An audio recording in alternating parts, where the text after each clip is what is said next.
هقول لكم وبالدليل مين هو صاحب صفحة كده كده ايجيبت اللي عامل دوشة في مصر كلها. الراجل اللي الناس بتدور عليه واللي ملايين بيسألوا هو مين، هو بيشتغل ايه، هو بيصرف منين. بس قبل ما اقول لكم تعالوا نفكر لحظة. احنا بقالنا كام يوم شايفين ان الناس كلها بتسأل مين صاحب الصفحة وبيشتغل ايه وبيصرف منين وليه بيعمل خير. طب ما تيجي نسأل السؤال الصح، هو ليه لازم نعرف؟ ليه كل ما حد يعمل خير نفضل ندور وراه؟ الخير مش محتاج بطاقة ولا سي في ولا كشف حساب.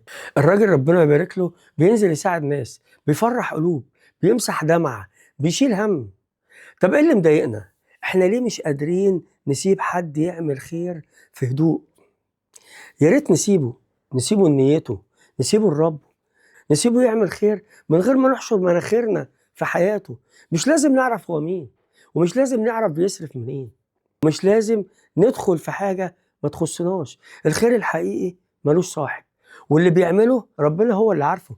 وساعات أكبر خير تعمله إنك تسيب الخير يكمل من غير ما تعطله. ريح دماغك، ربنا يبارك له.